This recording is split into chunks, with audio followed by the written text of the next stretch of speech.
Jésus déclare qu'il est notre lumière. Si nous le suivons, il nous accorde la lumière de la vie.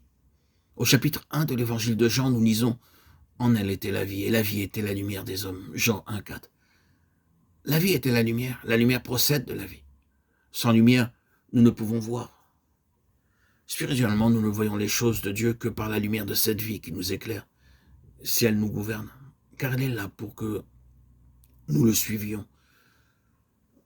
Si nous vivons indépendamment de Christ, nous n'avons pas de lumière. Sa vie éclaire uniquement si nous vivons pour le Fils. Cette lumière, cette intelligence sont dans la vie. Voir avec les yeux de cette vie afin de voir Christ par une révélation du Saint-Esprit. En Christ, l'homme naturel, c'est-à-dire tout ce qu'il est par nature, est exclu. En Christ, il n'y a que Christ. Si nous sommes en Christ, nous apprendrons chaque jour ce que cela signifie être en lui. Nous ne pouvons rien connaître, ni de nous-mêmes, ni de Christ, à moins de demeurer en lui par la foi. En demeurant en Christ, notre vie, c'est sa vie qui nous enseigne. Elle véhicule en nous tout ce qu'il est en lui. Et ce n'est que par sa vie que nous possédons l'expérience que Christ est notre paix, notre repos, notre joie. C'est ainsi que nous en possédons les réalités intérieures, que nous les vivons de plus en plus profondément. En d'autres termes, nous n'avons pas seulement des mots que nous connaissons de façon objective, mais nous en possédons intérieurement les valeurs, nous les vivons, elles sont en nous, plantées dans sa vie qui coule en nous. Vivre en lui et par lui passe tout d'abord par vivre pour Christ. Et cela signifie l'abandon de tout notre être à Christ. Seul le profond besoin de vivre pour lui, par amour pour lui, permet à l'esprit de faire couler cette vie dans les sarments que nous sommes. C'est par elle que nous voyons progressivement les valeurs et les richesses infinies que nous possédons en Christ. Ainsi, par notre nouvelle naissance, nous sommes participants de sa vie, par laquelle nous avons la lumière. Le Seigneur nous dit « Je suis le bon berger ». Jean 10, 11. Le bon berger prend soin de son troupeau. Il le nourrit et le conduit.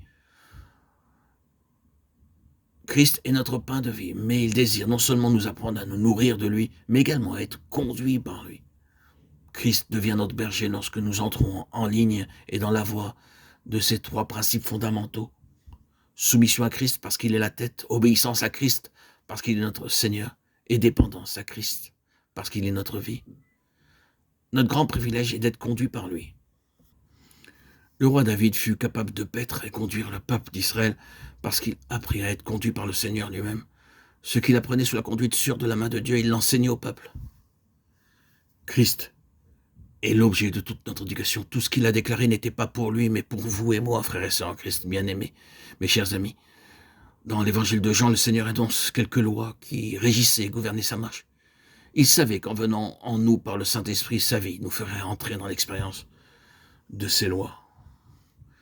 Aussi déclare-t-il, le Fils ne peut rien faire de lui-même, Jean 5, 19. Je ne puis rien faire de moi-même, Jean 5, 30.